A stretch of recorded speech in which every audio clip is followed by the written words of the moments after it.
Everybody, Andy Timmons here. Welcome back to my Melodic Muse column for Guitar World.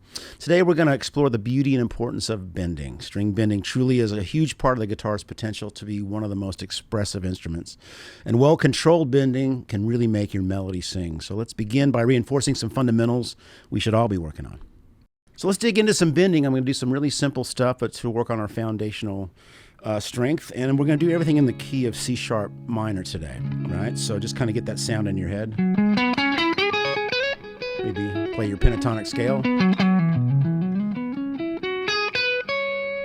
But we're going to bend, the first bend is on the B string. We're going to bend a whole step from the note B to C sharp. I'm going to use my my ring finger, and behind that I'm going to use my first and second finger to give it the strength to bend up right up to that C sharp. Always good to check the note fretted that you're bending up to. And I'm really trying to find, I call it the center of the pitch. You know, you can be a little below it, or a little above it. Always sharp is going to be way more uncomfortable to hear than really in tune or slightly flat. There can be a sweetness to just under pitch. But today, let's really try to find the center of that pitch. So notice a few things that are happening with my left hand. Not only am I using my other two fingers behind the ring finger to give that finger the strength, but I'm also, there's a bit of tension at the underneath of my hand is gripping. I feel some tension here, but also notably that thumb is anchoring. You know, it's a very Hendrixian thing. You'd always see, you know, those huge hands around that strat neck, and that thumb was coming over not only to fret notes, but also to give himself the strength to really bend.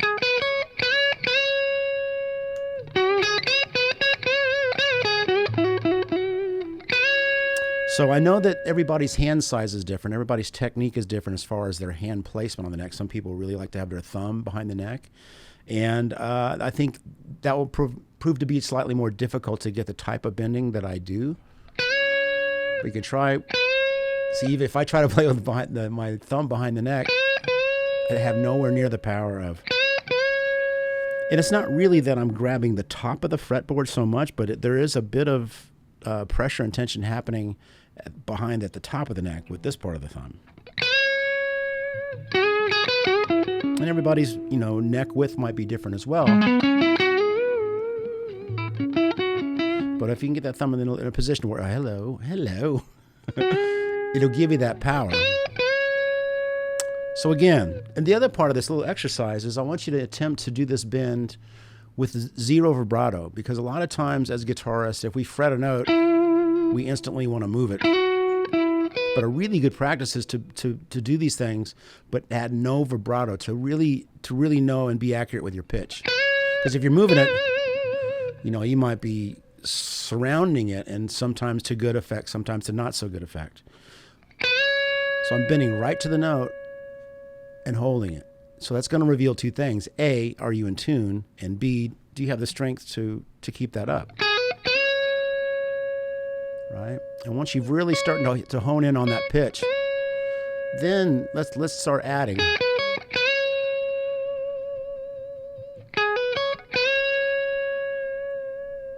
It's always a good exercise to try to play it very slowly. Again, we tend to employ a bit of nerve where we just start kind of moving, shaking our hand a certain way. But if it's uncontrolled and it's too fast, it can sound a bit nervous and out of tune, right? Not that fast vibrato can't sound beautiful. It can. It has its place. But right now,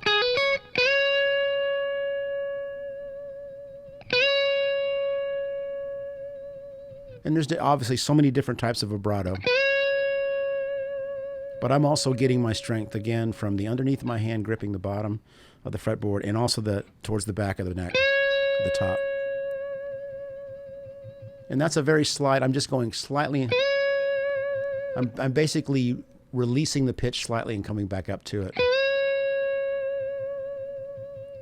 One of my first vibratos I ever learned, which I didn't really think was a vibrato, and it's more of a bend, was from Ace Frehley of Kiss.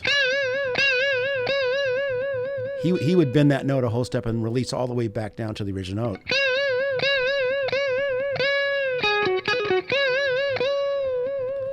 he had wonderful control, and that bend was always in tune, man. Ace is very overlooked when it comes to quality bending, man. He was a big early influence for me. We'll get into other influences later. Now let's try this exercise on the G string. I'm going to be bending now from the F sharp to the G sharp, staying in C sharp minor. So I was saying it's the same as we did earlier. It's a whole step bend, but now we're bending from the F sharp to the G sharp. You can check the note on the same string if you want. But in this case, I'm going to check it on the B string. I'm going to play that G sharp there on the B string on the 9th fret.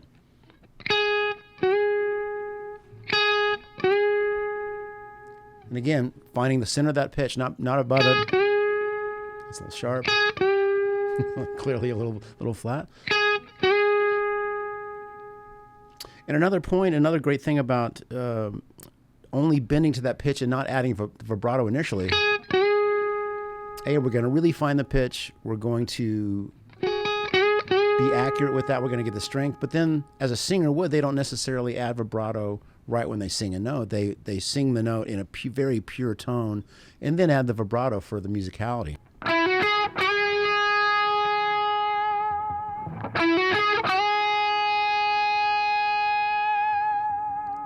right.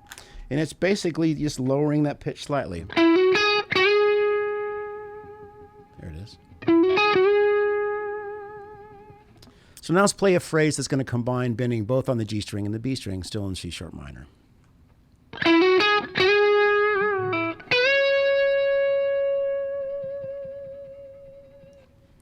So I added a little something to that.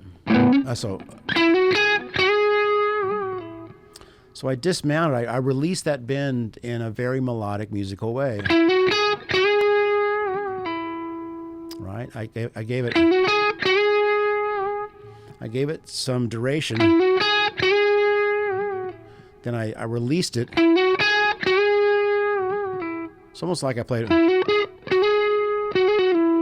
Right? That's the melody. But how much more emotional, how much more effective it is if you've got that strength and the ability to really get it tuneful, but all with bends. And then that one last note from the beat of the C sharp. And since that's our moment of singing, we're going to give it some duration, then add that vibrato.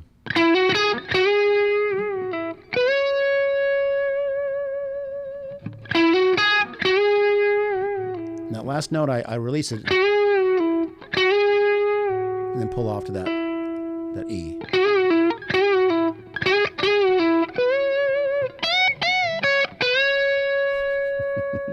Got to pay royalties now to Lennon and McCartney.